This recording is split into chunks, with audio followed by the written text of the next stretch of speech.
नमस्कार। आज की अंतर्जालीय कक्षा में आप सभी का हार्दिक स्वागत है। हम कारक प्रकरण के तहत द्वितीय विभक्ति का अध्ययन कर रहे हैं। पूर्व के वीडियो में हमने अकथितं च सूत्र के संबंध में विस्तृत जानकारी प्राप्त की थी। इसके तहत मैंने आपको एक उदाहरण बताया था। पिता पुत्र को धर्म के बारे में बताता है, उपदेश देता है। इसका संस्कृत अनुवाद है पिता पुत्रम धर्मम ब्रूते शास्त्रीवा। इस उदाहरण में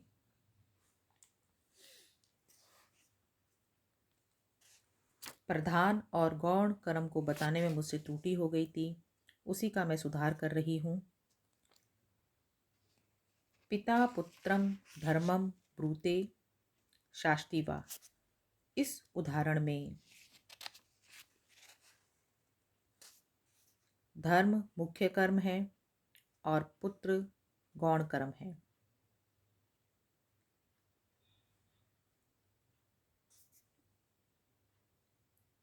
यहाँ पर संप्रदान की अविवक्षा करके अकथितम च सूत्र से ब्रू और शास धातु के प्रयोग के कारण पुत्र की कर्म संज्ञा करके और कर्मणि द्वितीय सूत्र से उसमें द्वितीय विभक्ति का विधान किया गया है। इस प्रकार धर्म यहाँ पर मुख्य कर्म है और पुत्र यहाँ पर गौण कर्म है। धर्म में कर्तुरिप्सितमम कर्म सूत्र से कर्म संज्ञा की गई है और पुत्रम में अकथितम च सूत्र से कर्म संज्ञा करके दोनों में ही कर्मणि द्वितीय सूत्र से द्वितीय विभक्ति का विधान किया गया है। आज हम द्वितीय विभक्ति के तहत उपपद विभक्ति का अध्ययन करेंगे।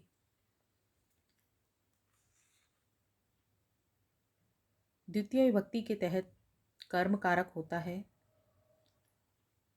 कर्ता अपनी क्रिया के द्वारा जिसको सबसे अधिक चाहता है उसे कर्म कहते हैं।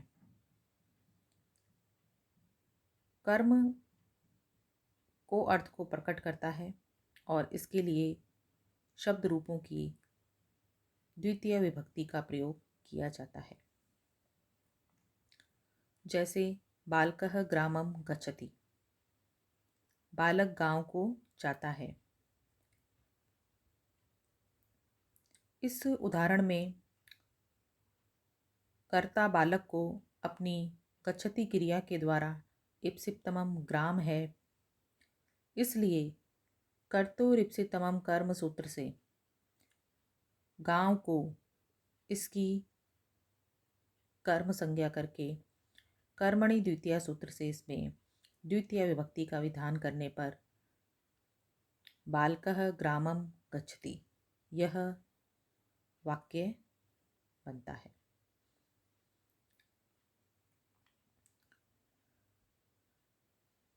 विभक्तियां दो प्रकार की होती हैं, कारक विभक्ति और उपपद विभक्ति।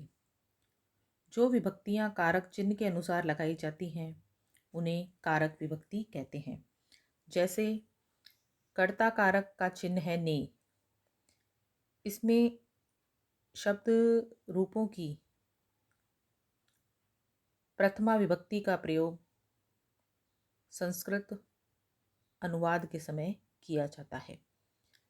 कर्म कारक का चिन्ह है को। जब हम वाक्य प्रयोग करते हैं तो कर्म में शब्द रूपों की द्वितीय विभक्ति का प्रयोग करते हैं। करण कारक का चिन्ह है से या द्वारा। इसमें हम शब्द रूपों की तृतीय विभक्ति का प्रयोग वाक्य प्रयोग में करते हैं। संप्रदान कारक का चिन्ह है के लिए। जब हम वाक्य प्रयोग करते हैं तो संप्रदान कारक में शब्द रूपों की चतुर्थी विभक्ति का प्रयोग करते हैं। अपादान कारक का चिन्ह है से अलग। इसमें हम शब्द रूपों की पंचमी विभक्ति का प्रयोग वाक्य प्रयोग की दशा में करते हैं। संबंध का चिन्ह है का, के, की, रा, रे, री। जब हम वाक्य प्रयोग करते हैं तो संबंध में षष्ठी विभक्ति का प्रयोग करते हैं। अधिकरण कारक में पर चिन्ह होते हैं। जब हम वाक्य प्रयोग करते हैं तो अधिकरण कारक में शब्द रूपों की सप्तमी विभक्ति का प्रयोग करते हैं और संबोधन में संबोधन की विभक्ति या प्रथमा विभक्ति का प्रयोग करते हैं। इस प्रकार कारक विभक्ति कारक चिन्ह के अनुसार लगाई जाती है। जब वाक्य में कोई विशेष शब्द आ जाता है तो उसके कारण किसी विशिष्ट विभक्ति का प्रयोग किया जाता है। इसे हम उपपद विभक्ति कहते हैं। यह विशिष्ट शब्द अव्यय, उपसर्ग, धातु के वाक्य में आने पर जब हम किसी विशेष प्रकार की विभक्ति का प्रयोग करते हैं तो उसे उपपद विभक्ति कहते हैं। ये उपपद विभक्ति किसी अव्यय पद के योग में होने पर होती है, उपसर्ग के योग में होने पर होती है, धातु के योग में होने पर होती है और प्रत्यय के योग में होने पर भी होती है। अव्यय के योग में द्वितीय उपपद विभक्ति का सूत्र है अभितः परितः समया निकषा हा प्रतियोगे अपि। अर्थात अभितः परितः समया निकषा हा और प्रति के योग में भी द्वितीय विभक्ति का विधान किया जाता है। अभितः परितः समया निकषा हा और प्रति ये सभी अव्यय हैं। अभितः का अर्थ है दोनों ओर, परितः का अर्थ है चारों ओर, समया का अर्थ है समीप, निकषा का अर्थ है निकट या समीप, प्रति का अर्थ है और हा का अर्थ है शोक। यह एक दुखवाचक पद है।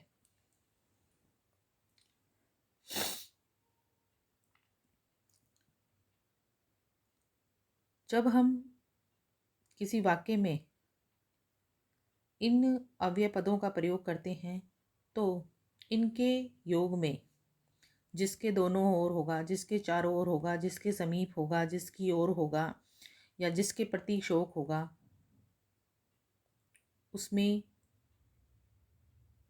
द्वितीय विभक्ति का प्रयोग किया जाएगा, चाहे उसमें किसी भी विभक्ति का विधान क्यों ना हो रहा हो। जैसे गांव के दोनों ओर नदियां बहती हैं।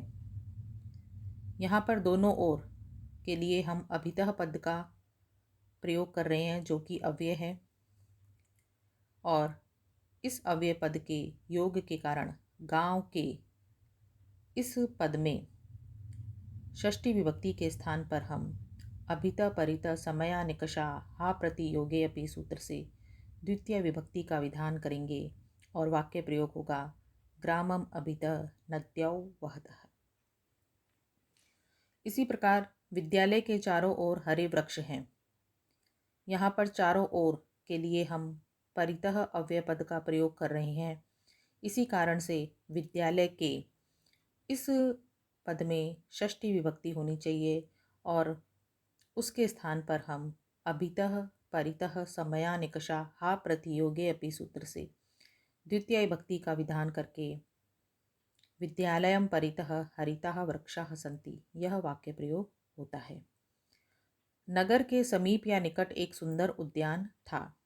यहाँ पर समीप और निकट इन दोनों पदों के लिए क्रमशः समया और निकषा इन अव्यय पदों के प्रयोग के कारण नगर के इसमें षष्ठी विभक्ति के स्थान पर अभितः परितः समया निकषा हा प्रतियोगे अपि सूत्र से द्वितीय विभक्ति का विधान करके नगरम समया निकषा वा एकम रम्यम उद्यानम आसीत, यह वाक्य प्रयोग होता है।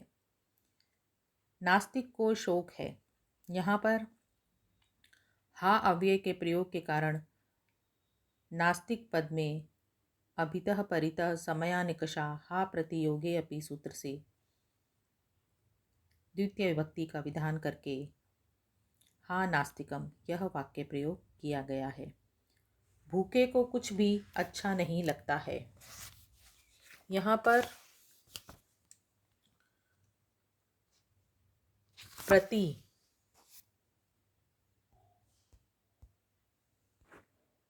उपसर्ग पूर्वक भा दीप्तो धातु प्रति इस उपसर्ग के बल से स्फुरण अर्थ को प्रकट करती है। इसलिए प्रति यह पद लक्षणे तम भूताख्यान भाग विप्सासु प्रतिपर्ये नवः इस सूत्र के आधार पर लक्षण आदि अर्थ में नहीं है, इसलिए इसे कर्म प्रवचनीय संज्ञा नहीं होती है और न ही कर्म प्रवचनीय युक्ते द्वितीय सूत्र से द्वितीय विभक्ति की प्रवृत्ति होती है। अपितु अभित परित समया निकषा हा प्रतियोगे अपि इस वार्तिक सूत्र से ही बुभुक्षितम इस पद में प्रति के योग में द्वितीय विभक्ति का विधान किया गया है। मुझे देखकर वह घर की ओर भाग गई। यहाँ पर की ओर के लिए प्रति अव्यय पद का प्रयोग करने के कारण घर की इसमें षष्ठी विभक्ति के स्थान पर अभित परित समयानिकषा हा प्रतियोगे अपि सूत्र से द्वितीय विभक्ति का विधान किया गया है और माम दृष्ट्वा सा गृहं प्रति अधावत यह वाक्य बना। अंतरा अंतरेण युक्ते इस सूत्र के आधार पर अंतरा और अंतरेण इनके योग में भी द्वितीय विभक्ति का विधान किया जाता है। यहाँ पर अंतरा का अर्थ है बीच में और अंतरेण का अर्थ है के बिना। इस प्रकार गंगाम यमुनाम च अंतरा प्रयागराजः अस्ति इस वाक्य में अंतरा अव्यय के प्रयोग के कारण गंगा और यमुना इन दो पदों में षष्ठी विभक्ति के स्थान पर अंतरांतरेण युक्ते सूत्र से द्वितीय विभक्ति का विधान करके गंगाम यमुनाम च अंतरा प्रयागराजः अस्ति यह वाक्य प्रयोग किया गया है। इसी प्रकार ज्ञानम अंतरेण न मुक्ति इस वाक्य में अंतरेण अव्यय पद के प्रयोग के कारण ज्ञान में षष्ठी विभक्ति के स्थान पर अंतरांतरेण युक्ते सूत्र से द्वितीय विभक्ति का विधान करके ज्ञानम अंतरेण न मुक्ति यह वाक्य प्रयोग किया गया है।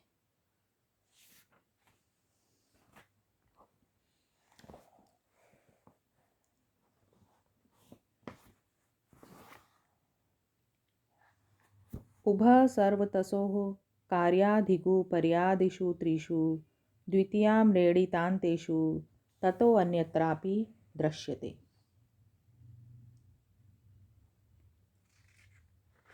इस वार्तिक कारिका के आधार पर कहा गया है कि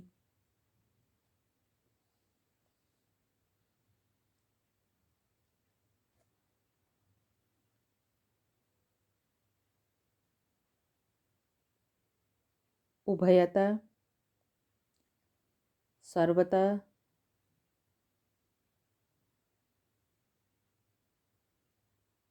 के योग में द्वितीय विभक्ति का प्रयोग होता है। धिक शब्द के प्रयोग में द्वितीय विभक्ति का प्रयोग होता है। उपर्यादिषु त्रिषु यानी कि ऊपरी ऊपरी, अधि अधि और अधः अधः, इनके योग में भी द्वितीय विभक्ति का प्रयोग होता है। आम्रेडितान्तेषु यानी कि द्वित्व किए जाने पर, जैसे ऊपरी ऊपरी में जो दूसरा ऊपरी है वह आम्रेडित है, इसी प्रकार अधि अधि और अधः अधः में भी दूसरे पद आम्रेडित है। ततो अन्यत्रापि दृश्यते, उससे अन्यत्र भी भिन्न प्रयोगों में द्वितीय विभक्ति दिखाई पड़ती है।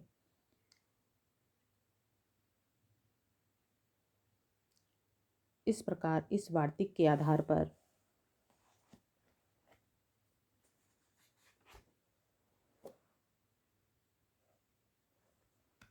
उभयतः, सर्वतः शब्दों के योग में, धिक यानी कि धिक्कार शब्द के योग में, ऊपरी ऊपरी यानी कि ऊपर ही ऊपर के योग में, अध्यधि यानी कि बीचों बीच के योग में, अधो अधः यानी कि नीचे ही नीचे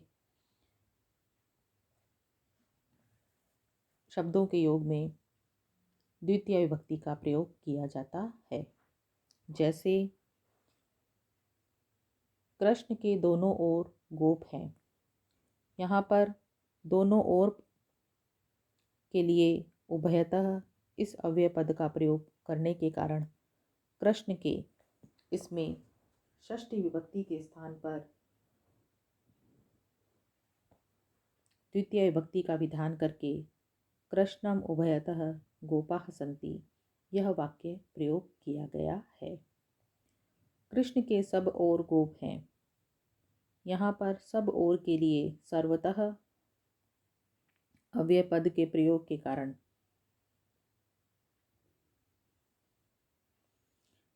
कृष्ण के इसमें षष्ठी विभक्ति के स्थान पर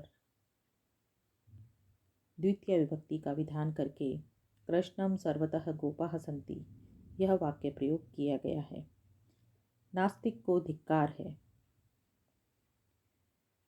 यहाँ पर धिक्कार के लिए धिक अव्यय पद का प्रयोग किया गया है, इसलिए नास्तिक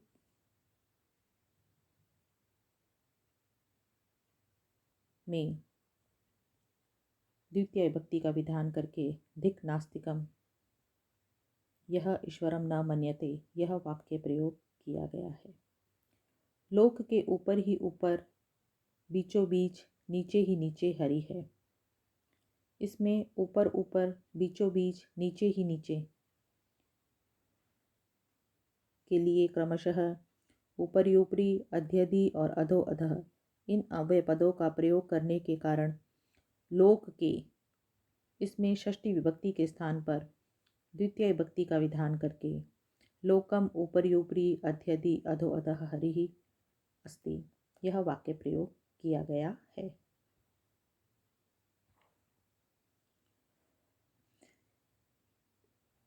इस प्रकार अव्यय पदों के योग में द्वितीय विभक्ति का विधान करने वाले सूत्रों का और वार्तिक सूत्रों का हमने अध्ययन किया। अब हम धातुओं के साथ द्वितीय उपपद विभक्ति का विधान करने के बारे में जानकारी प्राप्त करेंगे। धातुओं के साथ द्वितीय विभक्ति का विधान गत्यर्थक धातुओं के साथ किया जाता है, और जब धातुएं उपसर्गों के साथ संयुक्त होती है तो भी कुछ विशिष्ट विभक्तियों का विधान किया जाता है। इसी का हम अध्ययन करेंगे। गत्यर्थक धातुओं के साथ द्वितीय उपपद विभक्ति जैसे गम और चर धातु गत्यर्थक है, जब हम वाक्य प्रयोग में इनका प्रयोग करते हैं तो इनके योग में द्वितीय विभक्ति का ही प्रयोग किया जाता है। जैसे रामः ग्रामम गच्छति, यहाँ पर राम गांव में जाता है तो ग्राम पद में अधिकरण कारक के तहत सप्तमी विभक्ति का विधान होना चाहिए था, ग्राम्य पद आना चाहिए था, परंतु हम गद्यर्थक धातु गम का प्रयोग कर रहे हैं। इसी कारण से यहाँ पर गांव में द्वितीय विभक्ति का विधान करके रामः ग्रामम गच्छति यह वाक्य प्रयोग करते हैं। इसी प्रकार गो वनम विचरति, गाय वन में विचरण करती है। यहाँ पर वन पद में अधिकरण कारक है तो सप्तमी विभक्ति होनी चाहिए और वने आना चाहिए, परंतु गत्यर्थक चर धातु के प्रयोग के कारण हम वन पद में द्वितीय विभक्ति का प्रयोग करते हैं और गो वनम विचरति यह वाक्य प्रयोग करते हैं। इस प्रकार गत्यर्थक धातुओं के साथ द्वितीय विभक्ति का प्रयोग किया जाता है।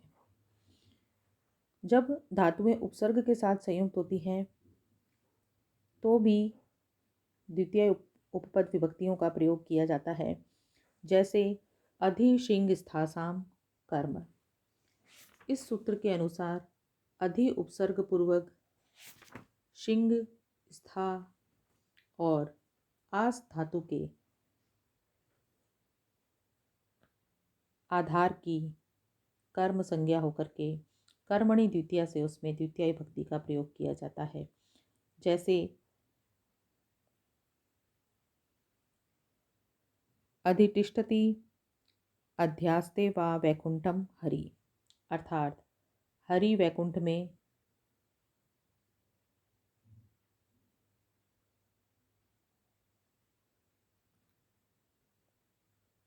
बैठते हैं, अध्यास्ते यानी कि ठहरते हैं, और अधिशेते यानी कि शयन करते हैं। इस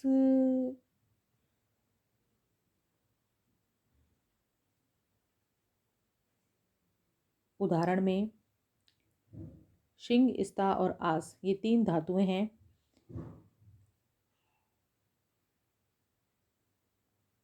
इनका प्रयोग जब हम अधि उपसर्ग के साथ करते हैं तो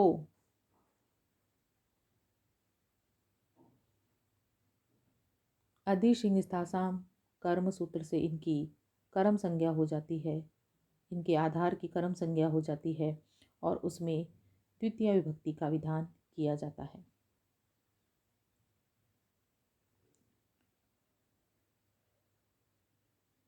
जब इन धातुओं का प्रयोग उपसर्ग के बिना किया जाता है तो वहाँ क्रिया के आधार में सप्तमी विभक्ति का प्रयोग किया जाता है और वाक्य प्रयोग होगा हरि ही वैकुंठे शेते तिष्ठति आस्ते वा।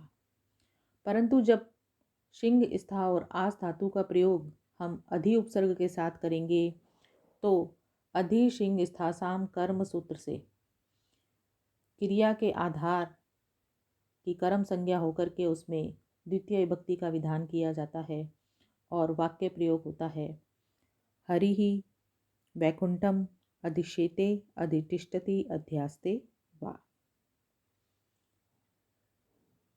इसी प्रकार अभिनिविश्च, इस सूत्र के आधार पर विष धातु से पूर्व अभि और नी दो उपसर्ग एक साथ प्रयुक्त हो तो क्रिया के आधार में कर्म संज्ञा होके द्वितीय विभक्ति प्रयुक्त होती है। जैसे अभिनिवेशते सन्मार्गम।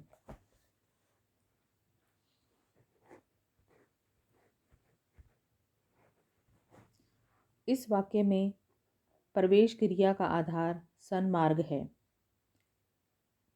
इसमें आधारो अधिकरणम सूत्र से अधिकरण संज्ञा प्राप्त होती है, परंतु उसे बाध करके अभिनिवेश्य सूत्र से इसकी कर्म संज्ञा करके कर्मणि द्वितीया से इसमें द्वितीय विभक्ति का विधान करके सन्मार्गम पद का निवेश करते हुए वाक्य प्रयोग किया गया है, अभिनिवेशिते सन्मार्गम। यह सूत्र आधारो अधिकरणम सूत्र का अपवाद है। अभि और नी उपसर्गों का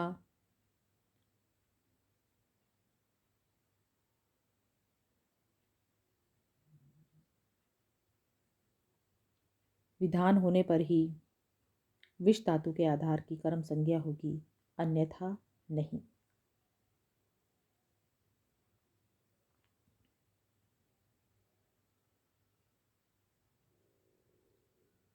पापे अभिनिवेश,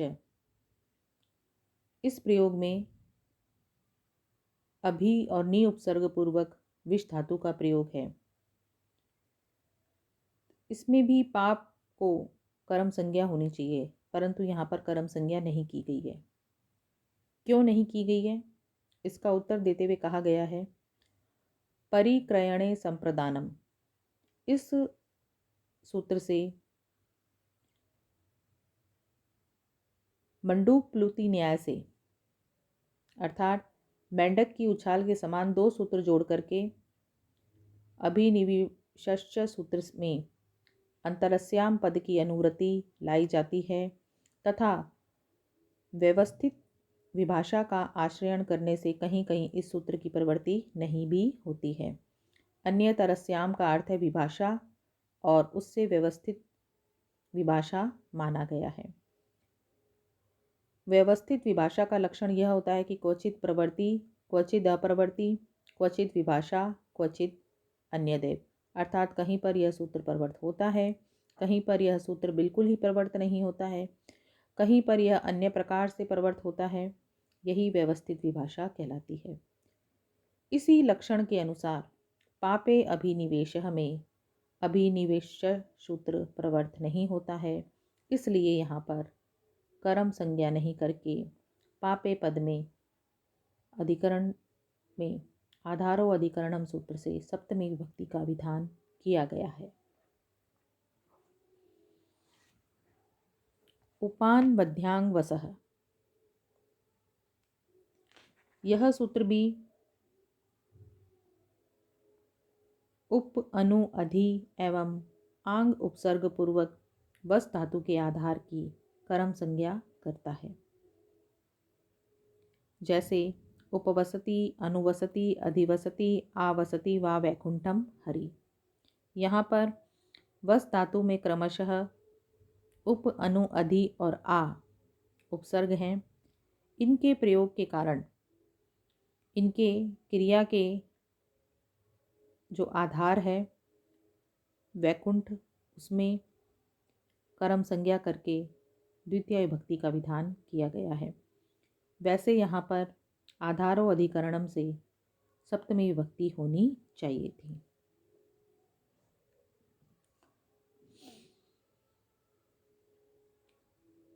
एक वार्तिक सूत्र है, इसमें अपवाद स्वरूप है अभुक्ति अर्थस्य न। इसमें कहा गया है कि जो वस धातु है उसके आधार को कर्म संज्ञा नहीं होगी। कब नहीं होगी? जब वह भोजन निवृत्ति वाचक यानी कि नहीं खाने अर्थ में होगा। जैसे वने उपवसति, वन में उपवास करता है। यहाँ पर जो उपसर्ग पूर्वक वस धातु का प्रयोग किया गया है वह उपवास करना अर्थ है में है, यानी कि भोजन नहीं करने अर्थ में है। इसलिए यहाँ पर कर्म संज्ञा नहीं होकर के वन में इसमें आधारो अधिकरणम से अधिकरण संज्ञा करके सप्तमी विभक्ति का विधान किया गया है।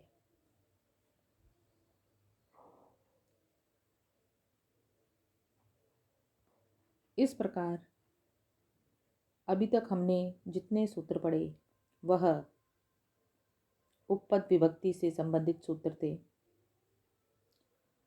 आपके पाठ्यक्रम में द्वितीय विभक्ति से संबंधित एक सूत्र और है,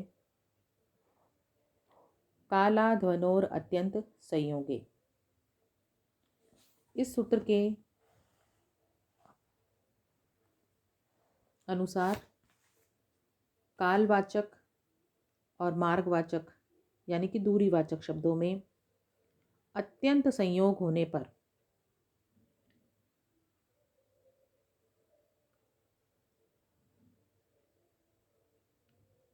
द्वितीय विभक्ति का विधान किया जाता है।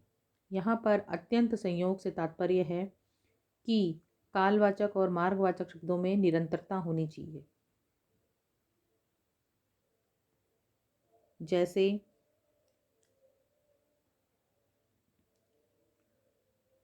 मासम कल्याणी, मासम अदिते, मासम गुणधाना। यहाँ पर तीनों वाक्यों में मास शब्द का प्रयोग किया गया है जो कि काल का वाचक है और इसमें अत्यंत संयोग होने के कारण द्वितीय विभक्ति का विधान किया गया है। यह द्वितीय विभक्ति कालवाचक मास शब्द में ही प्रयुक्त की गई है। इसी प्रकार क्रोशम कुटिला नदी, क्रोशम अदिते, क्रोशम गिरी, इसमें मार्गवाचक या दूरीवाचक क्रोश शब्द में अत्यंत संयोग होने के कारण द्वितीय विभक्ति का विधान कालाध्वनोर अत्यंत संयोगे सूत्र से किया गया है। यहाँ पर अत्यंत संयोगे पद क्या है, इसको बताते हुए कहा गया है कि कालवाचक और मार्गवाचक शब्दों में अत्यंत संयोग यानी कि निरंतरता का भाव होगा, तभी कालाध्वनोर अत्यंत संयोगे सूत्र से द्वितीय विभक्ति का विधान किया जाएगा। अत्यंत संयोग का भाव नहीं होगा तो इन शब्दों के योग में षष्ठी विभक्ति का ही प्रयोग किया जाएगा। जैसे मासस्य द्विरदित्य, महीने भर में 2 दिन ही पड़ता है। क्रोशस्येक देशे पर्वत, कोस भर के एक स्थान पर ही पर्वत है। इसमें अत्यंत संयोग नहीं है, इसी कारण से इन दोनों वाक्यों में षष्ठी विभक्ति का प्रयोग किया गया है। इस प्रकार साथियों, हमने द्वितीय विभक्ति के तहत कारक विभक्ति और उपपद विभक्ति के संबंध में विस्तृत जानकारी प्राप्त करी। द्वितीय विभक्ति के संबंध में जितने भी सूत्र मैंने आपको बताए हैं, उनके विषय में आपको कोई भी प्रश्न पूछना हो तो आप मुझसे पूछ सकते हैं। इसी के साथ ही अब मैं अपनी वाणी को यहीं विराम देती हूँ। धन्यवाद।